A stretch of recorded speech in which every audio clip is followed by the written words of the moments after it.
Hi everyone, my name's Natalie and I like to make videos updating you on what I have been making throughout the month. So welcome to August's episode. I have a couple of finished objects to show you, so let's get into it. Okay, so this month I have both a knitting finished object and a sewing finished object, so let's begin with the knitting. So this is a long time whip. So this is the Anchor Sweater by Petite Knit.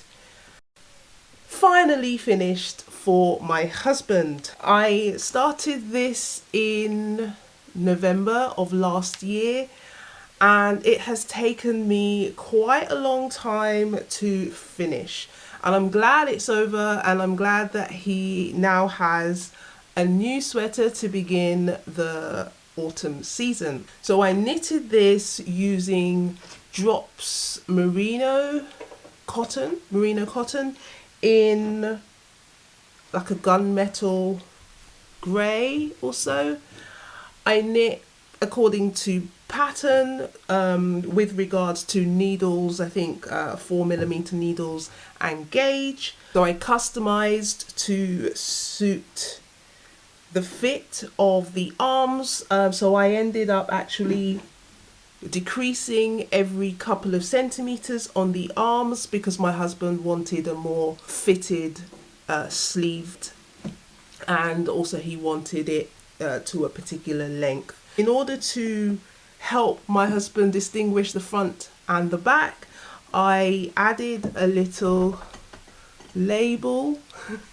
I tend to add those labels when I knit garments for other people. I don't tend to add them to my own things because that's just a bit strange. Merino cotton was quite tough, quite hard going on the hands. It was quite drying to the touch. So yeah, I had to sort of psych myself up to knit on it. I'm not used to using merino wool, or I never use cotton to knit with, so that was an experience. However, I have to say that after blocking, the fabric that it made just softened beautifully. So yeah, it definitely has a different feel now than it did while I was knitting on it. So I'm very happy that he has ended up with a very soft and pliable sweater. I was a bit cautious about hand washing merino because I know that with the weight of the wet fabric, merino can grow quite a bit. So I actually ended up chucking this in the washing machine on a wool wash with my other woolens and laying it flat to dry, and that worked a treat. It hasn't grown at all, and it has softened up beautifully. So I would do that in the future. If I do knit with merino, I will use the washing machine and avoid hand washing merino wool.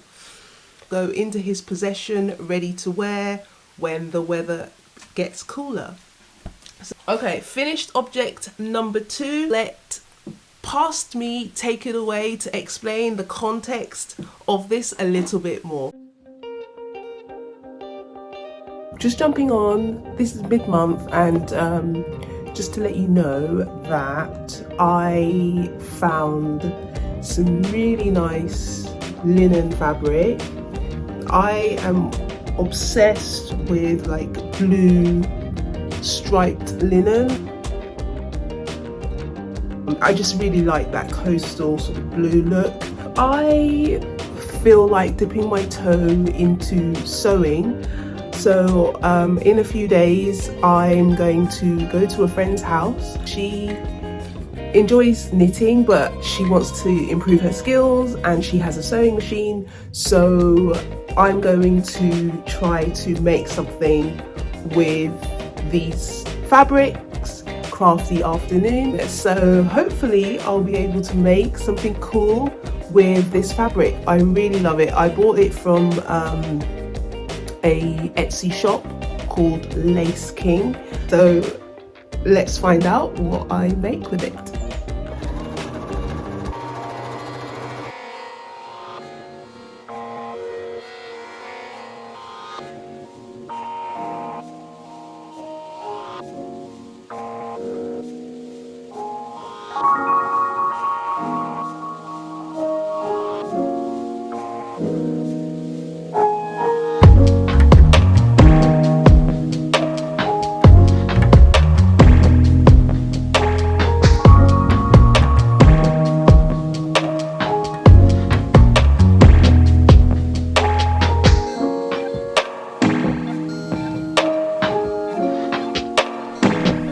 Okay, so my second finished object is this simple tote bag.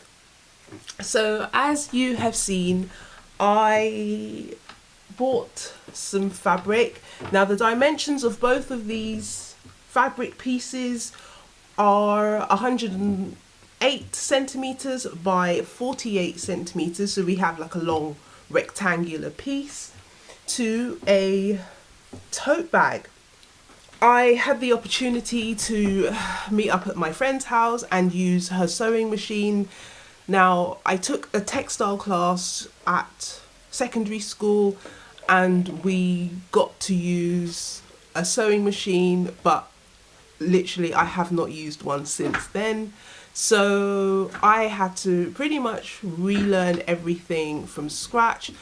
And to be honest with you, sewing machines intimidate me, and also my friend couldn't really help me that much either because her machine is quite new to her. So we were both kind of learning together. But once I sat down with the manual and, you know, sort of talked myself through it, so I'm glad I just chose to make something simple like a tote bag.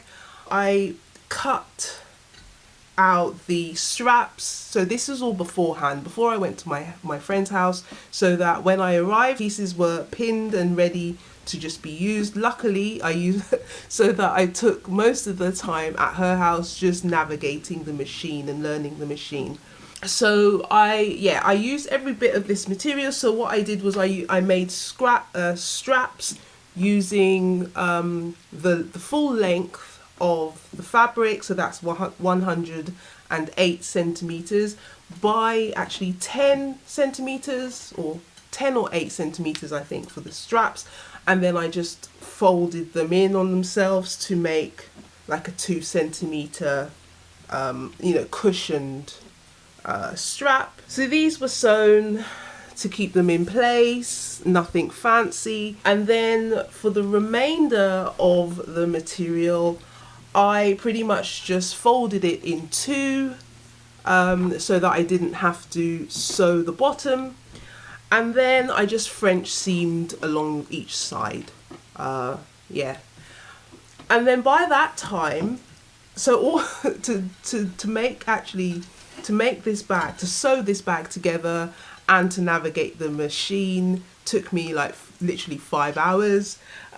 So I got home and I still had to sew the straps on, but I did that. I sort of mirrored the way in which when you buy commercial tote bags, I just mirrored the way in which they look.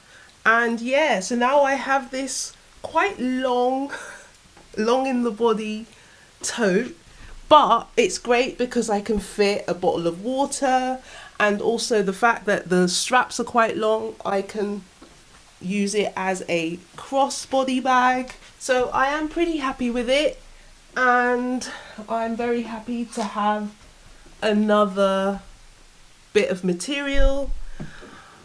I think I chose well to make a tote bag because I use tote bags a lot, so it's nice to have one that is in my sort of favourite sort of patterned fabric. Then I have this is also 108 centimeters by 48 centimeters.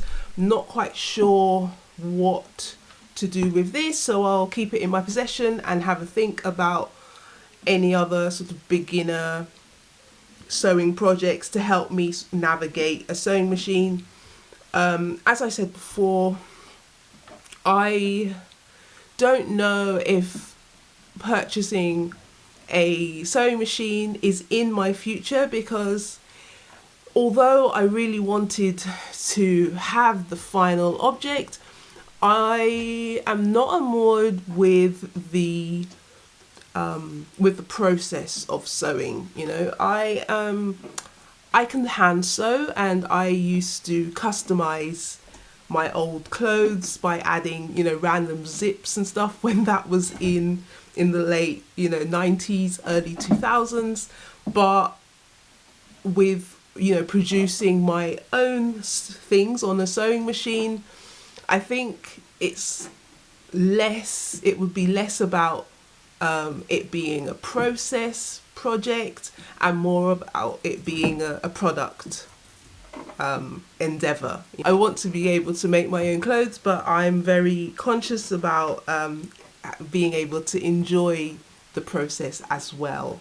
So, which is unlike knitting, because I enjoy the process and I love to have the finished object.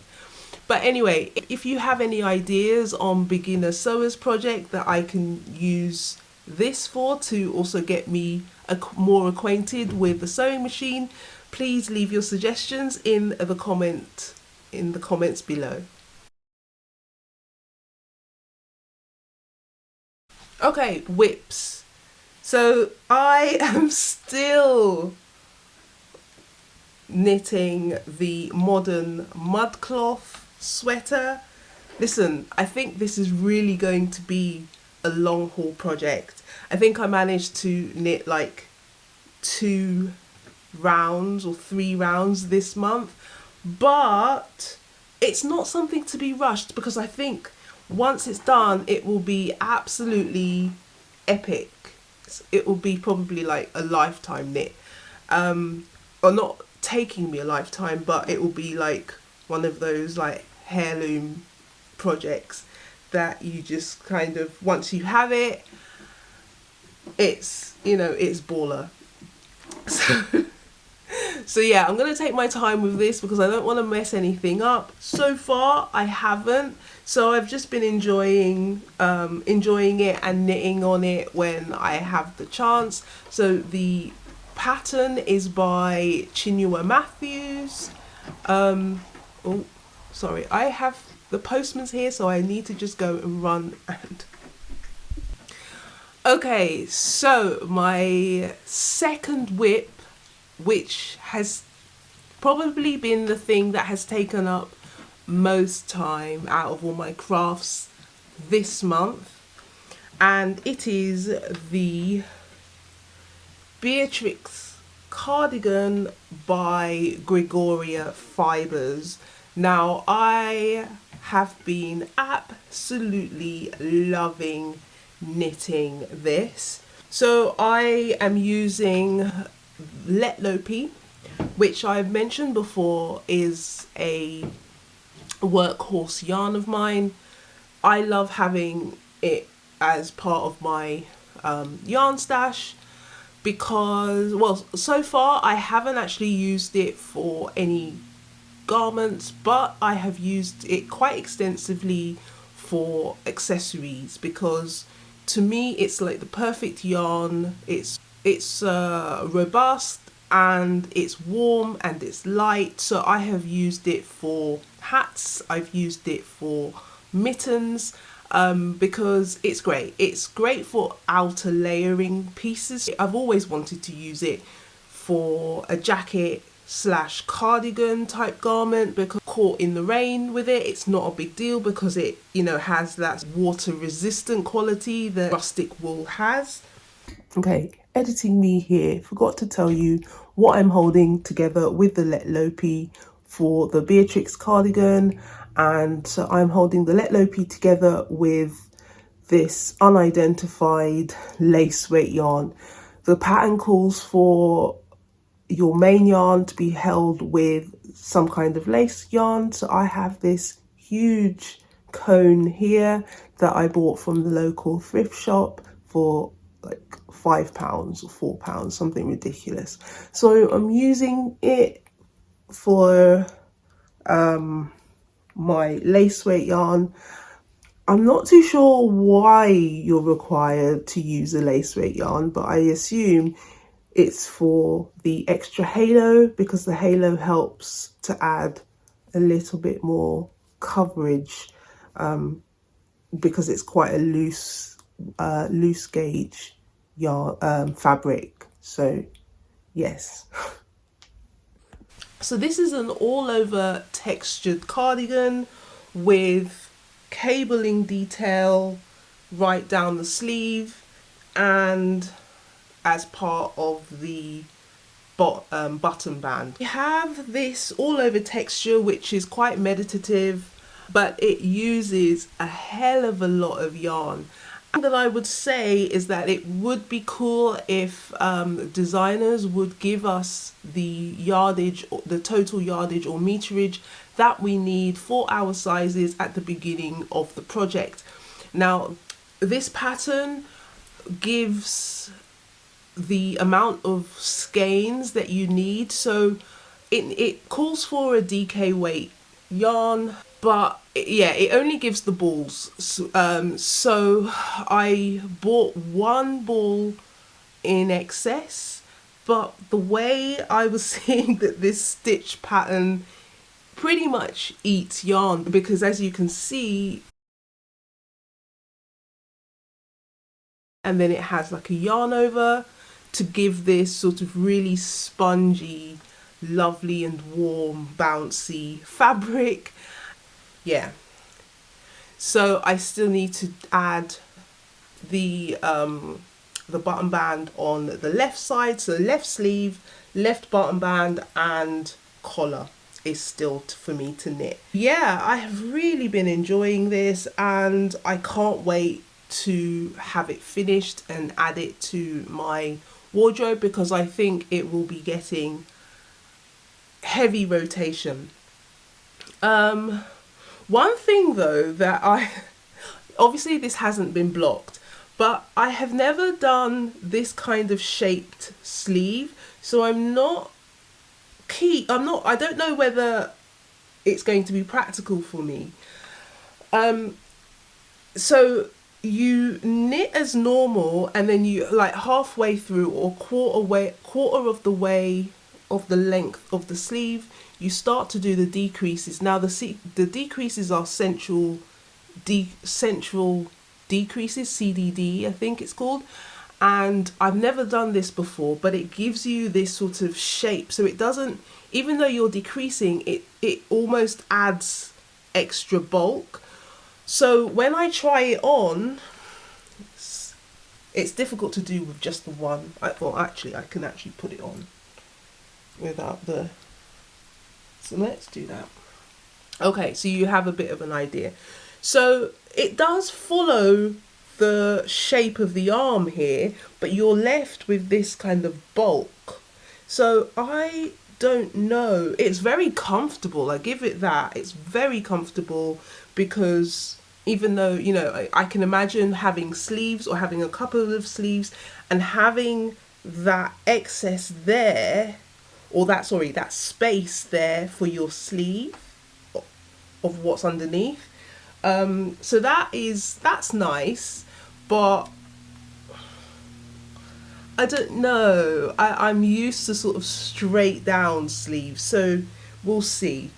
It does have that comfort fit, and also I'm a little bit worried, even though, yeah, I'm still to add the collar. It's a saddle shoulder construction, which also is another first for me. So I'm a little bit apprehensive on how it's going to fit, and I'm thinking, would I need to have quite a deep collar here so that it's not slipping off my shoulder? Yeah, it feels very comfortable. I'm just trying it on like this. Trying it on like this is just a little bit strange, because, yeah, Well, I am really enjoying it, and the yarn, and I can wear Let Lopi next to skin, but those of you who are sensitive might want to layer up. The also another thing about Let Lopi is that it softens up with age amazingly. Like, it starts to become your best friend once you have washed and worn it quite a few times. So for me, it's affordable. It's like about £4 or just under £4 for a 50-gram ball. I was interrupted by a delivery earlier, and I actually bought two more colours of the yarn, because originally I bought 13 50-gram balls, which tied in with the ball allocation for my size. So I'm knitting the size 3. However, I have been caught out with just you running out of yarn, buy more yarn and add it seamlessly. But I've been caught out with dye lots, so I bought a couple more in the same dye lot while I had the opportunity, so that if I have excess, I will always use Let Lopi in my stash, so that's not a problem. So currently I have used, I think, 9 balls out of the 13 balls that I originally purchased. So I didn't want to run out of yarn, so now that I've got the extra, so I should be fine with 15 balls hopefully. So note for designers, giving the approximation of how many balls you need per size is great, but just in case you're not using the exact same yarn as recommended, having the yardage or meterage available will be greatly appreciated by your customers. So this month I have decided to tackle the ever increasing mountain of mending that I have to do. And well, it's not a mountain, it's like two pieces of mending and one sewing project that I need to finish. Yeah, so I am thinking to do that today. I have a very, very well loved skirt. So this is like a sort of tulip peplum skirt that I've had, I would say, since circa 2006, 2005. I bought it from Topshop and super lovely in it, and it just goes with everything because of the crazy colours here. But I have still been wearing it a lot, but it has lots of little tiny holes in it. So let's see if I can find. So it's like a jersey material, so I'm not too sure. See here, got that's the main hole. It's like a centimetre and a bit wide, and I've just round the seams, just, you know, with wear and tear. I would say that, like, this is probably like one of my most worn skirts. It just fits me so well, and yeah, it just comes with a lot of memories. So I want to extend its life, so I will be mending this. Then a few months ago, I did detail that my husband bought us some like patchwork trousers, so he has been wearing his a shed load. So I need to just re-seam in the crotch, so I will do that. That won't take very long. Now, my husband is quite hard wearing with clothes, so maybe like a patchwork trouser is probably not the best piece of clothing for him, but he loves them, so I'm gonna try my best to re-seam and maybe reinforce the seam somewhat. So those are my two mending projects that I will be starting. in a bit, and then I have straps to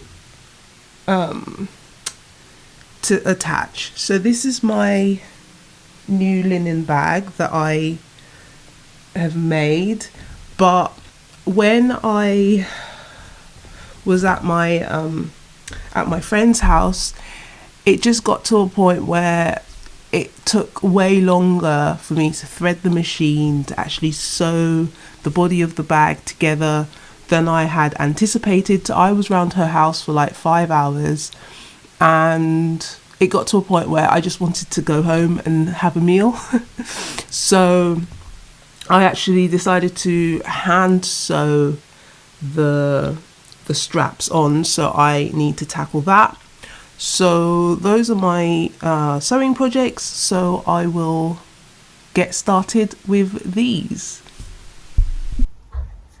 As I'm mending this skirt, it's quite therapeutic because I'm thinking about all the events and experiences that I've had wearing this skirt, wholesome and not so wholesome.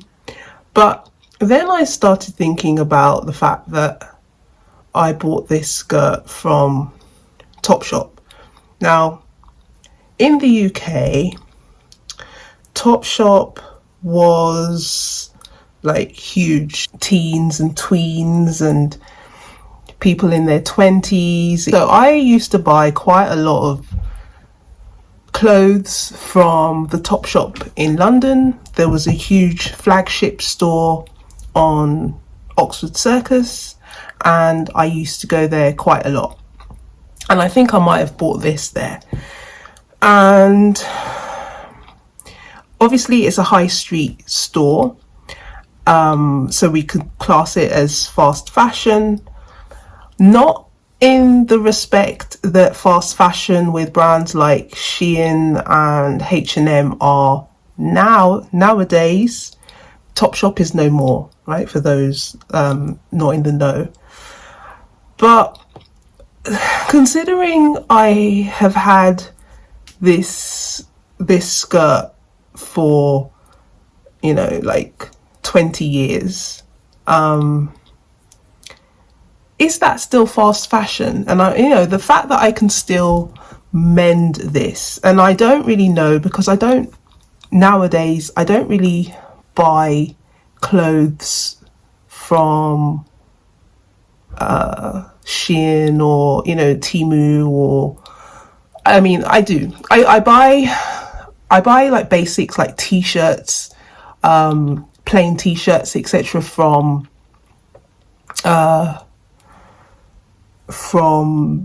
fast fashion brands. But if clothes are lasting people 20 odd years, is that still fast fashion?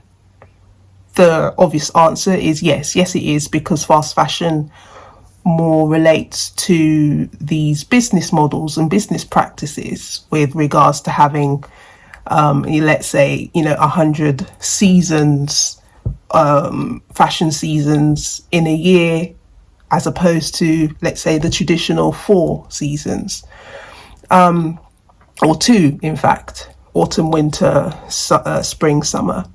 But I digress.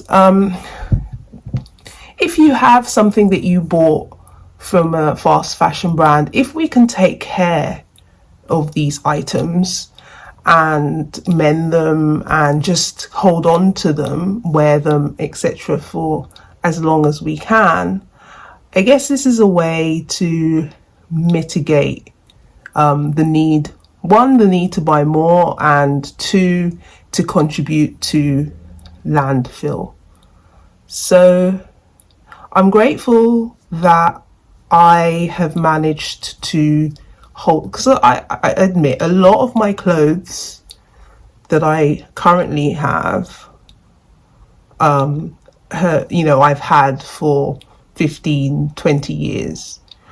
So I'm, but yeah, I'm not saying that I don't contribute to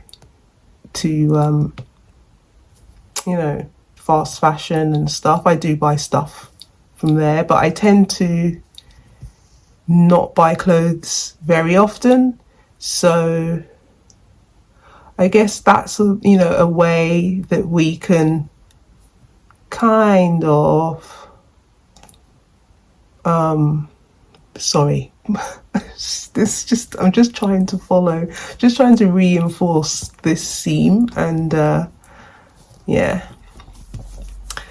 just try to be better, really, about waste, clothes waste, and contributing to polluting the planet, because we all have a role to play in that. And I guess this is just a reminder, a gentle reminder to consider where we shop and whether clothes are lasting us as they should. Yeah, so that's about it, really. Okay, so seams are done. So my husband's trousers are all seamed up, and right, I tried to do the best with my skirt. So many inexplicable small holes in this skirt, and I'm sure there are still some more, but the centimetre one that I showed you was right at the front of the skirt, so that needed to be dealt with. But embarrassingly, that has been in existence for like 10 years. Seriously.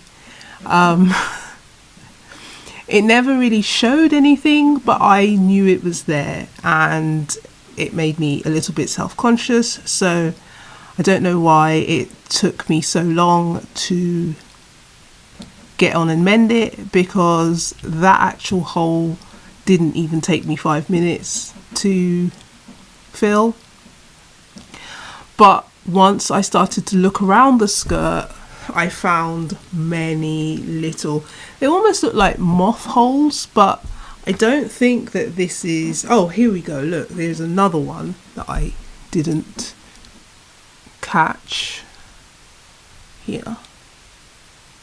Right there. So many little holes. They seem like moth holes or something, but no idea. Anyway, it is what it is. I'm going to put this away now and start sewing up my straps for my bag. Okay, yarn plans and acquisitions.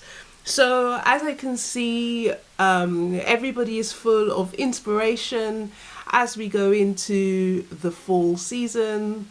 I think this is pretty normal. I think everybody is like, oh, what should I start? What projects should I embark on for the autumn? As we start to reach for more layers and the weather gets cooler, it's nice to be wrapped up warm in our own makes.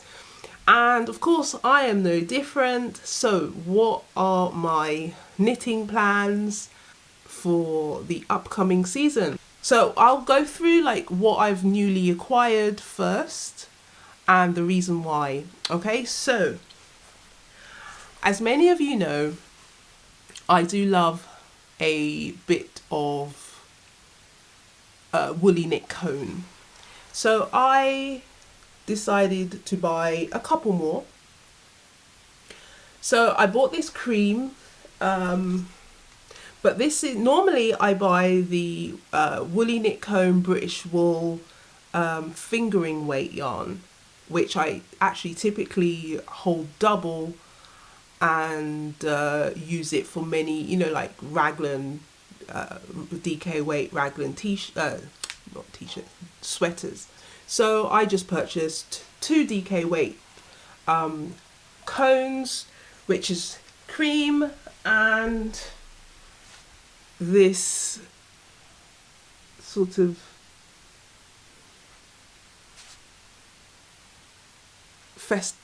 this festival of different coloured rainbow neps. So I have a similar cream with black neps, black and grey neps, which I absolutely love, and I am using that with the mud cloth sweater. So that's that. So I know that I love this, so I decided to go with the sort of confetti nep kind of thing. I don't know what, can't remember what it was called. Just says British wool, DK weight, 500 grams, rainbow nep it's called. So yeah, I don't know what I'm going to use it for, but whatever I decide, I'm sure it'll come out really cool with this yarn. So that's that. And then, so this ties in with my future plans, because I would love to make the halibut sweater by Boylan Knits. Caitlin Hunter. Is it Caitlin Hunter? Boylan Knits? Gonna have to check that. Yes, so it is the halibut sweater by Boylan Knits, Caitlin Hunter, and this is my swatch for it. Now this is using the recommended needles, which I think was either 4 or 5 millimeter, and it's way too, this is not good for me. This is way too, I didn't get gauge, so I will go down a needle size to 3.5 millimeter, and the contrast color is this blue, which is merino wool, which is by Knitting for Olive. I think this is like the chunky merino or something like that. I can't remember the name, but so I will be using these two for my halibut sweater. I really like the look of the cream and the blue, just again with that coastal summery look. So I will be embarking on this project sometime in September. I think once I get the Beatrix cardigan off my needles, I think I will be starting the halibut sweater, so that I can have it to add to my collection, my sweater collection, come autumn or October, November time. So that will be great. Yeah, so there is definitely a coastal, a blue and white, blue and cream type vibe happening in this episode. And hey, I'm not mad at it. I have an active request for recommendations for wool soap. So currently I am using the lavender scented Knit IQ soap, but I would like to investigate different brands. So this is specifically for hand washing wools. When I use the wool wash in the washing machine, I tend to use the non-bio, like a gentle detergent, liquid detergent for the washing machine, formulated for delicates like silks and wools. So I tend to use that for the washing machine, but I tend to have separate wool washes for the hand wash. I've never tried Soak or Eucalan, so if anybody has any recommendations for any, for a nice wool soap, please put them in the comments section below. I would be very grateful for that. Bonus points if it's mild and gentle and has a lovely scent, and also if it has a little bit of lanolin as well, to add that back to protect the the wool a little bit more. So yeah, so that's all I have for you for this month. I hope you go on to have a fabulous beginning of September, and I will speak to you on the other side. See you at the end of September. Take care of yourselves. Bye.